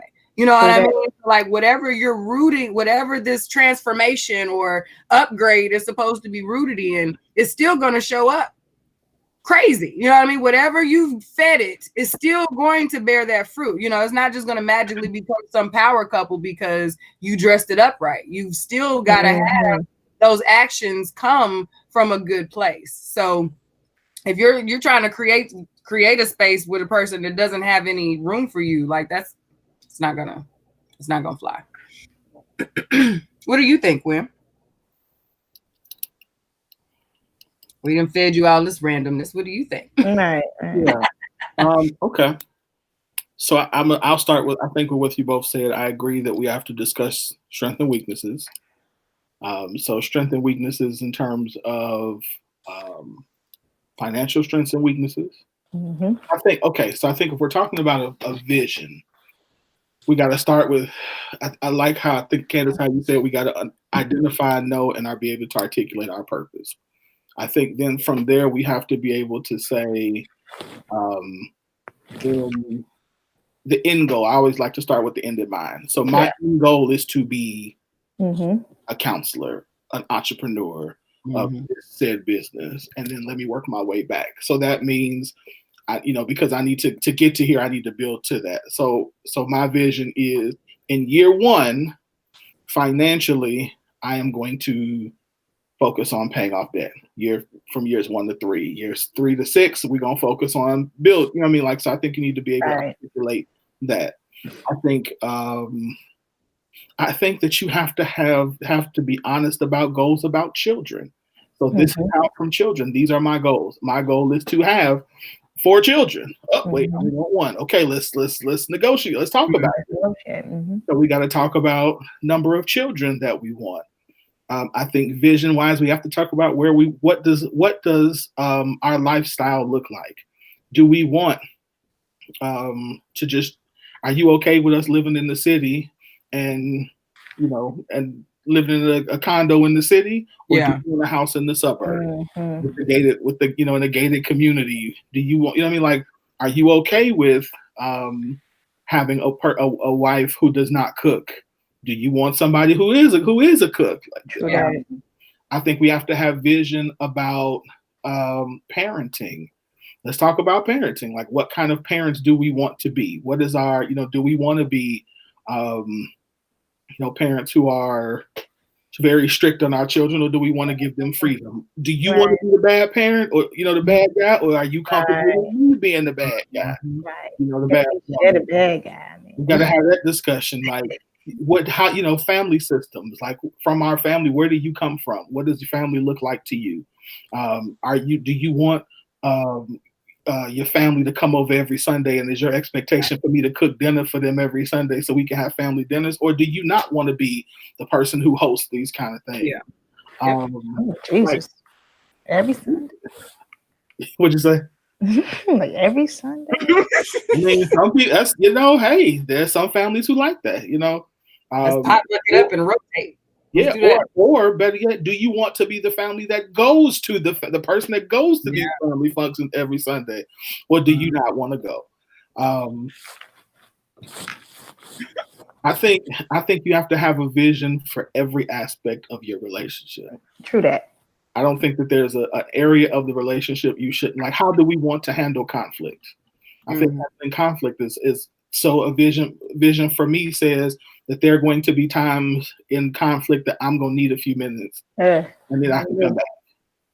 Vision for you is we handle it right in this moment. Okay, so how do we do that when I'm not good at that? How can we negotiate where we both still feel heard? Sexually, what is your vision for sex and intimacy in our relationship? Intimacy to me looks like this. Intimacy looks like this. Are you comfortable with PDA? No, I'm not comfortable with PDA. You know what I mean? So I think to me, when I hear vision, I mean like create literally the ideal lifestyle in every area of your marriage.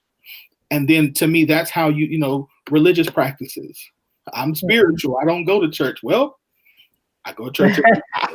I'm a whole pastor. How's this gonna work? You know what? And some people that are fine with that. It's like, well, I don't need you to go to church with me. Well, I don't want to go to church with you. Cool, we good. I love you. Wonderful. And for some people it does. So it's being able to say in life, this is what, as of right now, what I want my life to look like. And being able to articulate it, to write it out, to plan it. And then, So,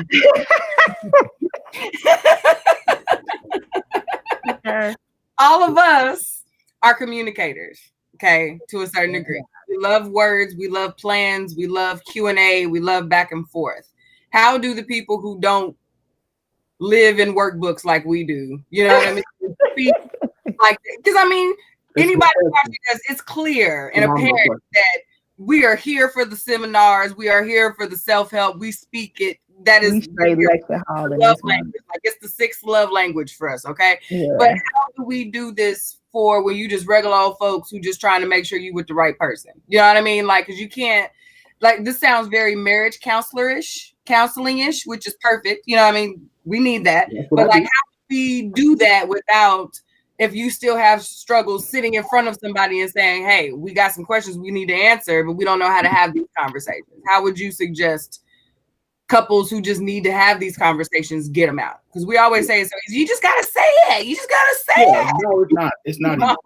I think you have to. I think that's actually a phenomenal question. That is a great question. When you're dealing with men. Because a lot of times, usually it's us that don't want to have these conversations.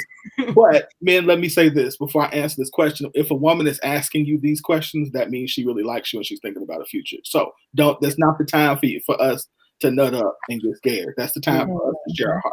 All right. So to answer your question, what you do is you take it in small sizes.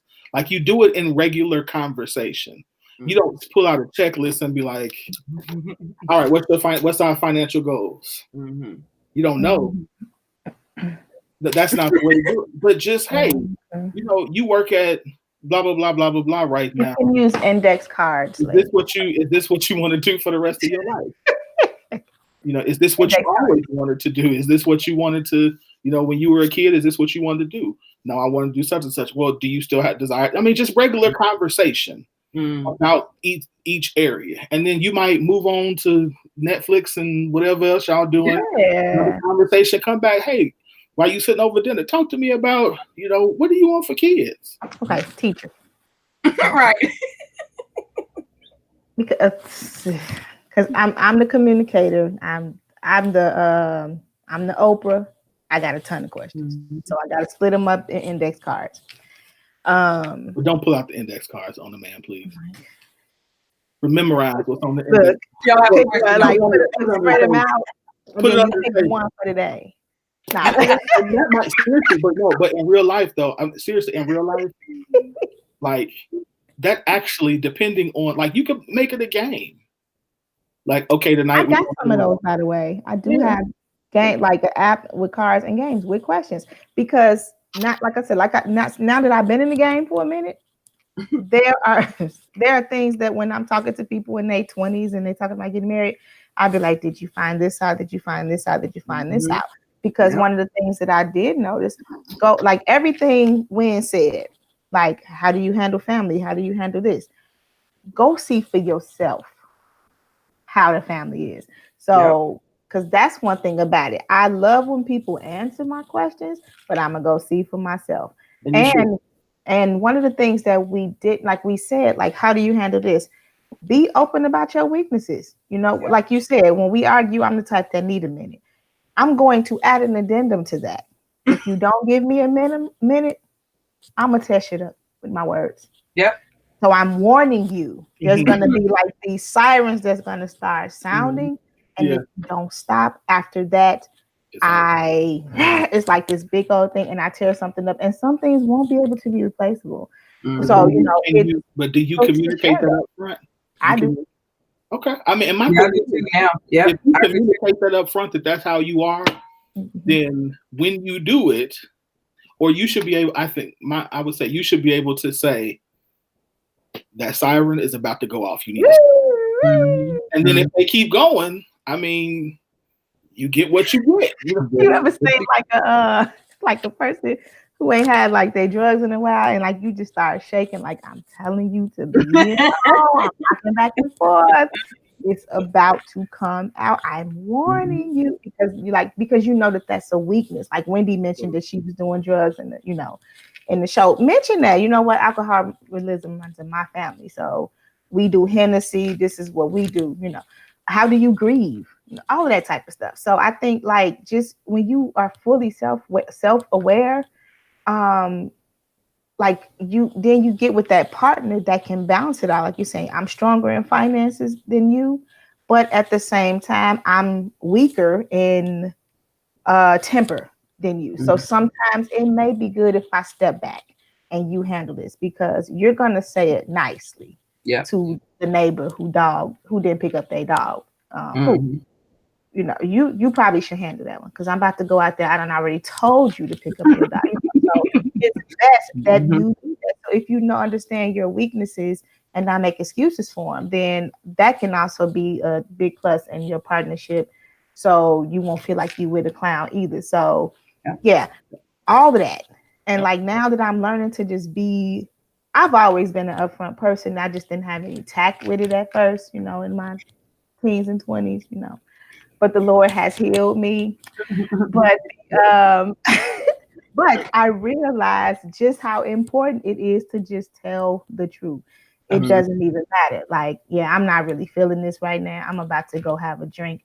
Either I need to be stopped or just leave me alone so I can have this drink, because this is what will happen if I don't do this. And when you come to that self-realization, then allow your partner to be whatever they're supposed to be as the partner, instead of judging each other, instead of trying to control each other, instead of saying what you don't need to do, because we all have those weaknesses. Let's be fair to each other. So yeah. I think so. Two things. I agree with you that we should. You're exactly right. You said earlier something about going to see for yourself. I think we should make sure that what we say is also matched by what happens. And if there's a difference, if there's a disconnect, then we need to have some discussion about that. Wait a minute. So you said you were a saver. You ain't got no savings. But you got, don't look over here, you got a room full of gym shoes. So help me understand how this happened. So that's a discussion that I think that needs to happen. Because your interpretations are different. Exactly. That's another thing. Like how you saying, how do you do Thanksgiving? Or how do you do the holidays? Like my parents dressed alike. I mean, they're so cute too, by the way. They still do. Yeah, so cute. Oh my gosh. Like there is no going here and like if my mama wearing purple, my daddy got something purple to go with it. He's like, whatever your mama wearing, and he gonna figure out how that's gonna blend or whatever. that's their thing, you know, and like it's super cool. So I think you have to understand that when you go around somebody's family, that there's going to be an expectation that there's a sense of one accord. I'm not you Yeah. ain't we ain't got to dress alike, but there's something with in my upbringing. There's unity. There's one accord. That's what I know. So Mhm. there is no separating on holidays in my view. It's not that one's right, one is wrong. In my view, we don't go around on holidays. It's our family. We're together as a couple and children, whatever. That's what I know. That's what I saw. So you have to even see how a person may interpret things when they see your family, because you can tell me whatever you want to tell me about your upbringing. But when I observe things for myself, then that's the way I take it in. That's my observation, and I'm going to have a different view. So I'm not saying that you can't take a person at their word, but in any relationship, everybody translate love different. Everybody translate communication different. So, like me, if you raise your voice, I'm in my mind, you're ready to fight, and that's how I'm going to respond. There's a defense that comes in me when you raise your voice. So it's best that you don't yell, because now I can't hear you to understand you. I'm listening to you so I can throw a punch, just in case. So that's what I know. That's my upbringing. Whereas yelling is normal. Like Samuel L. Jackson was like, "That's just how I talk," you know. It's like, no, I can't do that. Right, you know, Samuel Jackson, I need you to stop yelling at me. Yeah. right. What do you mean? What? That's just how he How about talk. that? Whisper. Intimidated on the inside, and that's just how you talk. Bad voice, sir. It's Yeah. just loud. So yeah, understanding every understand their perspective of what it is too, and then that's how you can determine if that's how you can roll with for the rest of your life. Exactly. I think Hugh, to your other question, the follow-up question, I think it's for both. Like I Thank think you for saying that. I Oh, think it's for both. You know what I mean? Like I think because I think yes, you do see. I think it's for the other person because they need to know what you see in them. mhm. And I think so. As a man, when I see that the woman who I'm with, I'm considering spending the rest of my life with, sees something greater in me or sees the same thing in me that I see at myself, then Mhm. that is like I'm cool because especially as a words of affirmation person, that's that pumps me up. Yeah. But and I know she's on the same path, and I know I don't have to worry about being torn down. At least at that moment, I don't. I don't have to worry about being torn down and all that kind of stuff.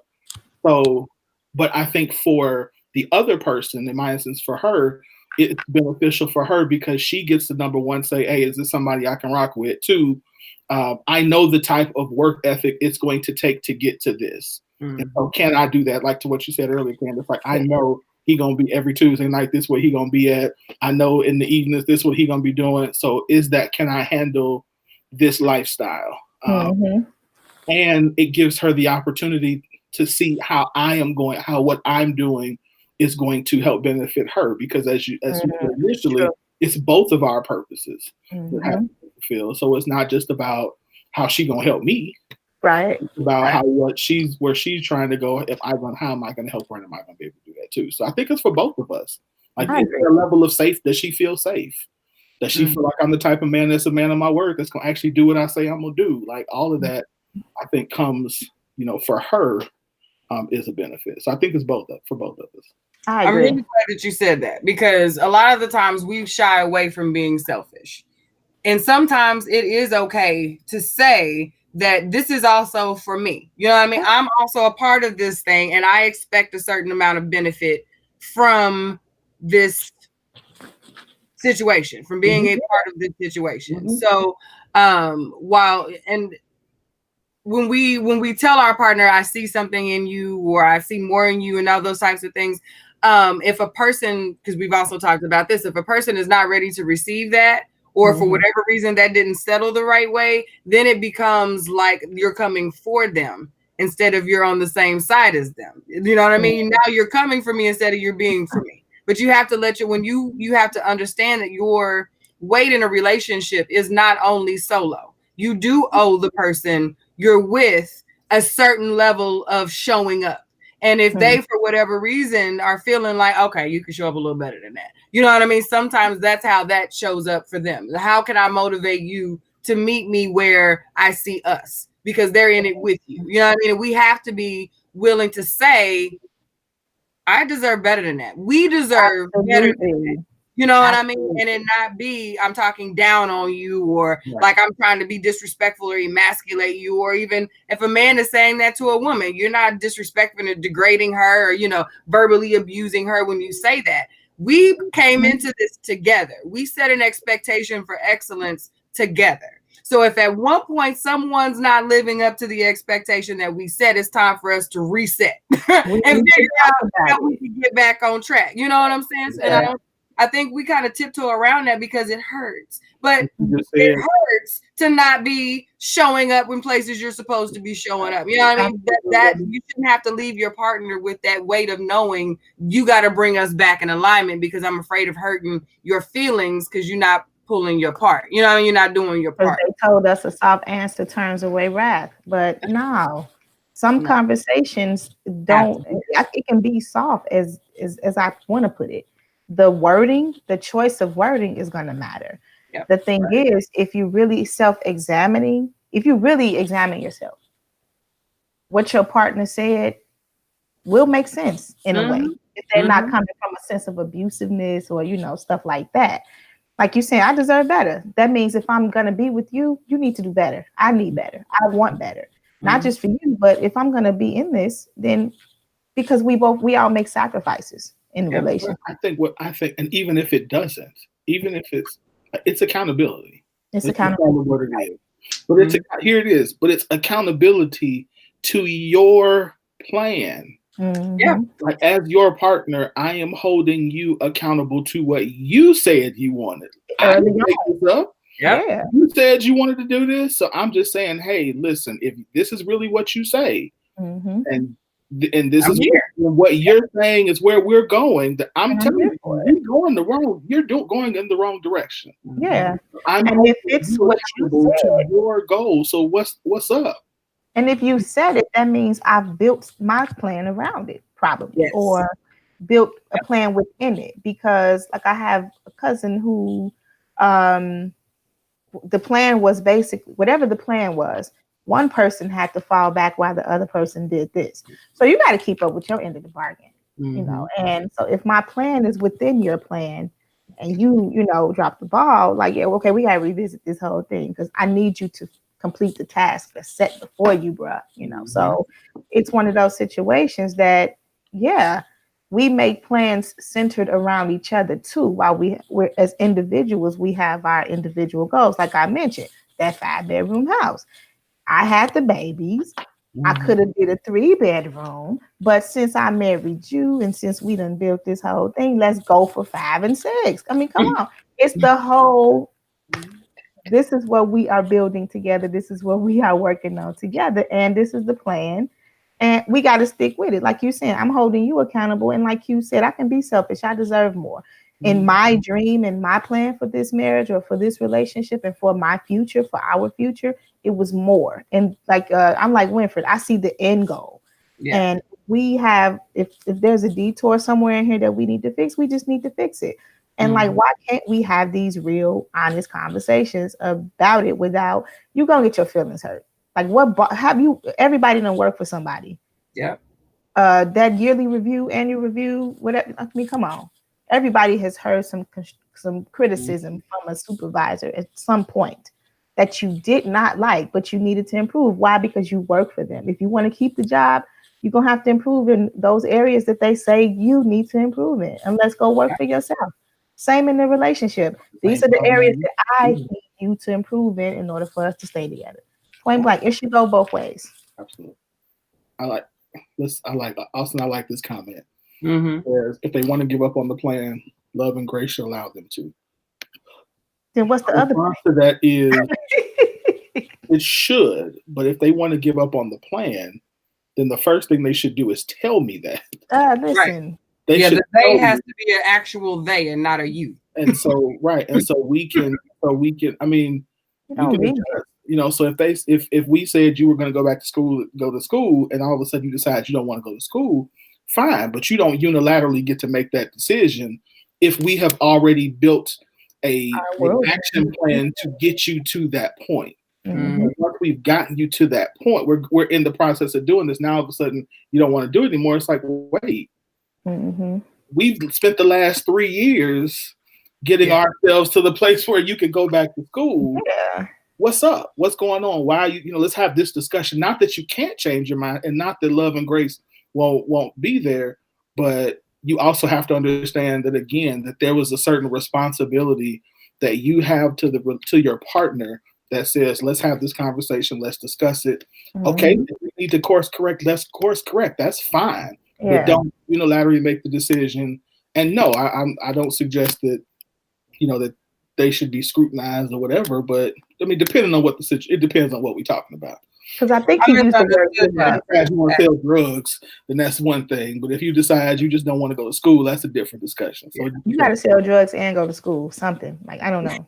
Because you said you was going to school. I misunderstood the comment at first. When you said they, I thought he meant they, like as the couple, if they decide they don't want to do it, love and grace. I didn't realize that you meant that single person if they decided. But I still think that has to be something that you should agree on together when the actual decision is being made. But even more so, I think you have to give your partner the space to be frustrated about that change of plan. Absolutely. Because a lot of the time you flip the script and expect the person to be grinny and cheery about it and just as excited for your change of heart that you are. And that is not fair to them because they've invested a certain level of energy into whatever it was supposed to happen. Yes, whatever, and it's not even the thing. I've invested it. Yeah. This is what we decided on. I trusted that. I was in that space with you. And now without consulting me, you've decided that hard stop, we're no longer doing this thing. And you've probably been thinking about this for months. Yeah. You told me today. So right. Yeah. So you got to give your partner the time to actually process those changes so they can come back and be productive in the new plan. You know what I mean? Because I'm shutting down for it. Like you, Candace said, I need a minute. You know what I mean? And I'll tell people that. James knows I do not work well with change. I am not good with change. Do not blindside me up. We got to do something different today. Wait. Wait. I am such a routine person. I get it. I definitely get it. So he knows that, and he'll know that my face is finna be screwed up. Like I'm gonna be real quiet. I'm gonna suck my teeth, and I'm looking out that window for a minute. Like I got to process this. I'll be back. I'm not saying I'm not going, but I'm gonna need a minute. You know what I mean? And for us to be me happy on the other side, I need you to give me that so we can go ahead and. Because I'm gonna show up. I'm gonna do what I need to do. Okay, yeah, fine. But if you expect me to be all no, like you're not gonna get that out the gate. And we can come to that understanding. So he gives me that space. He didn't always like that. You know what I mean? Because a lot of life in general is, hey, we just got to go with it. You know what I mean? But that's not how I'm built. So I have to accommodate for that. But I let people know that. Win and Kels know. Candace, you'll learn too. Like, you know what I mean? I like my bullets where they go. And, we can discuss change, but you got to give me time to process the change. Yeah, yeah. And as the creative mind, the let's go person, I appreciate it now because I've been like that blessed. Like now I know, just throw that idea out there and just wait. Yeah. Just give me time to process. Like when we talked earlier. I need her, and I've learned that I need it. Like in business, I need Q and Kels to process what's happening out loud so I can think of all the things that I didn't think about when I had the idea initially. So that's so good. Like, I learned to just like, all right, this is what I'm thinking about doing. What y'all think? And you sit back and let them know. I can't plan for failure when it just changes like that. I can't protect us when there's no time for me to plan for it. That's really what is rooted in for me. I can't protect the outcome if I haven't had time to look at all of the things. You know what I mean? I need my time to weigh out all of my things. Like I just need that. So we can be okay. Yeah. That's what you're there for. So as he said, if they want to give up on their plan, no, I was protecting the plan. So run that by me. And I think I don't like that he chose the words give up. Adjust, readjust, revisit, something. I don't know, maybe those words. And I'm a wordplay person, so like giving up, Say that. Because I'm like, okay, when you say give up, please describe it. So I'm really big on words. You can't say give up. Let's readjust the plan because I started thinking like, was that wasn't a good idea to begin with, so it doesn't make me feel good. And like you're saying, I can't protect you like this. So if you've already made up in your head that you're going to give up, you leave me like, I don't know how to handle this, or you're not giving me the position that I'm supposed to play in your life. It's We just just out here, like yeah. So now it's just you. What is there a need of me at this point? Yep. So yeah, I definitely get that. That's good. You taking that note? Listen, I sure am. That's a good, like, what do you have need of me at this point? If you just go ahead and give up on the plan that we originally set and you choose, I like that. to adjust. I gave me some notes. I think I might write this. This might be a tell them they're gonna be passing the plate after that one. I can't protect the plan. I can't protect it. I'm gonna give y'all quote credit when I quote you. Tag me in the live. I'll tune in. Put me in the book. This might be a book. I can't protect you like that because women are protectors. Like that, they don't want to talk about that. We are just as protective. Yeah, absolutely. Yeah. So I mean, the lioness is the one. You know what I mean? Like that. Yeah. I will be your backer through it all. Like I'm in the back doing all of the stuff while you out here doing. You know what I mean? Like that is the partnership. So if you're the actor, I'm the one that's supposed to be back here writing the scene, setting the scene. You know what I mean? Like that's how that's supposed to be. But if I don't know you change the script, I set the wrong scene. Now we both out here looking crazy. Looking crazy. And I need the time to adjust. Like you said, I need my time. Absolutely. Close the curtain for a minute. We're gonna have to continue this more because this is some good stuff. I like this. put a pin right there. He done turned the page and stuff. He done flipped the book. I saw him like, hallelujah. Yeah. It's a whole book. Look, here's the thing. I think why this is necessary is because a lot of frustration and confusion happens because this does not happen. Yeah. Like we have no clue where we are going. We have no clue about the identity of our relationship. We have no clue about like the purpose. Like a relationship itself has a purpose. It does. And so if you can't identify the purpose that you have inside of this relationship, then how are you can't be together. Like it's not going to work because now you haven't, like Candace says, you haven't figured out what am I really here for? Mm-hmm. I'm not here for this. Answers the question, what is the value of the woman and the man outside of sex and money? Exactly. Exactly. Because now that once you know, oh, I'm here to protect this vision. I'm here to protect this part of his or her life. I'm here to make sure that whatever this end result is, that they get there. And my job is to help them get there. Now it's like, now I know my assignment. That makes sense. Yep. You can buy sex. I'm just saying. What's the other stuff? Yep. We did good work today, y'all. We said a good thing. We preached a good word on this. Yeah, we preached today. So ladies, don't be out here proposing. No. Proposing. This. No. All right. Hard pause on that. Final words. Candace, you got it. What's your final thoughts? Final words. Y'all keep hope alive, as I said last week. Take care of yourself. It's Black History Month. So ladies, I've been trying to highlight and honor women this month. So most importantly, y'all take care of yourselves. I love that women are the backbone in relationships, in the homes and things like that. However, don't break your back trying to take care of everybody else and not taking care of yourself. So that being said, ladies, figure out a way to honor yourself every day for Black History Month. Black women, you matter. Black women, you need to heal. And we love you. But most importantly, we got to love ourselves. So absolutely. Thank you. Amen. This week I want to encourage you. Hey y'all, it is in addition to Black History Month, it is Back to My Roots Month.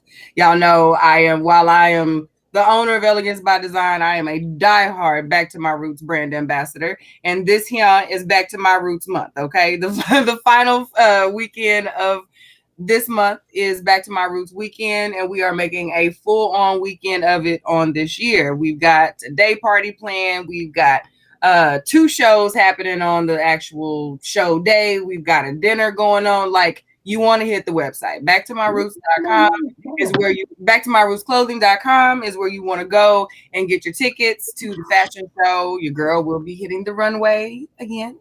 And we've got quite a few new models that will also be hitting the stage, and y'all, they are fly as hell. They about to kill it. Okay, so my little spot tonight is definitely for Back to My Roots. You can also purchase your Elegance by Design products along with Milongo soaps and more. We've got Higher Vibes Candle Company, Speak Life Candle Company. Lene does all kinds of stuff that's in this, like their Beer Gang University. The Back to My Roots marketplace is where Black businesses are congregating here in the Oklahoma City area. So go ahead and visit there. It is in Del City. Google Back to My Roots and you can get the actual address, because now I'm sleepy and I cannot remember it. So please do that.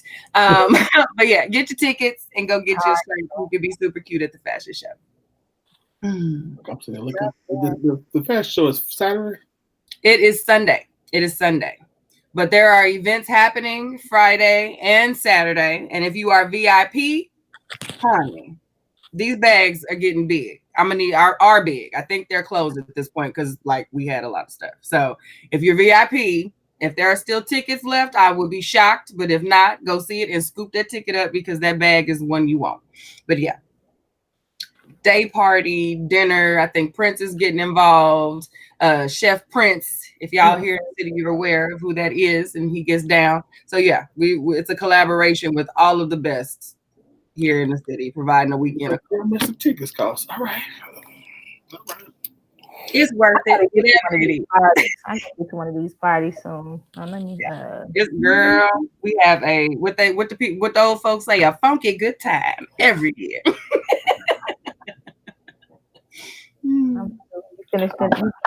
Right. What do I have? First, I want to say thank you to everybody who tuned in, who commented. Y'all, good stuff tonight. Really good stuff tonight. Yeah, appreciate it. We going deep. I like it. I love it. So yeah. So we give now. As always, we appreciate you, Candace, for sitting in, and Q, appreciate you as well. Yeah. Thank y'all for having me. I know I could be crazy sometimes, but I love y'all. Like you. That's why we love it. A little bit of crazy is good for all of us, right? Oh yeah. This is how we do it around here. So I appreciate you all for being here. For everybody who shared, thank you very, very, very much. We will be back, of course, next week with another edition of The Scoop. So y'all make sure you tune in at the same time. Again, if you have not shared the show with somebody, please do. We love these conversations because our goal, of course, is to make us better as a people. So the only thing I have to add to something I said today that hit me hard.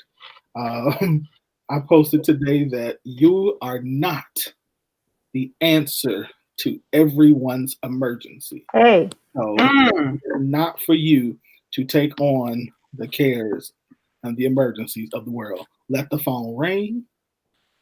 Let them figure their own problems out. Mm-hmm. You have a certain amount of capacity, and all you could do is take care of what you can take care of. Don't feel bad about it. Don't worry about it. Do the best that you can. Pray for them, or whatever you do, and move on with your life. Not sacrificing yourself is not worth it. So, again, you're not the answer to everybody's emergency. No, beloved. Ain't that what Iyanla say? What you will find is that in the process of doing that, people will actually grow up and not need you. Exactly. And that's what you want. So I love that. So, all right. Y'all have a good night. We are, again, back next week for another good show. That's when Firestarter week. Is Firestarter back next week? Next week is Firestarter week. So y'all want to be there. We got a special one next week. She's going to be doing a live coaching. So that's gonna be that's what's great. up. So y'all make sure y'all tune in for that.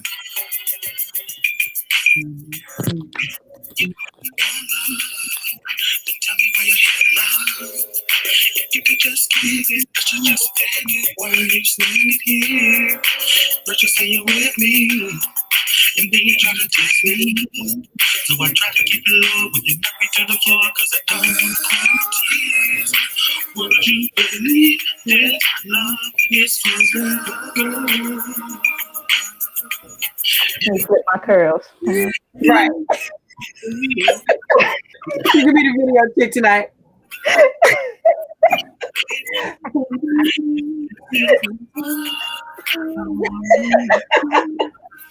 Right. Oh, praise dance your way off the show.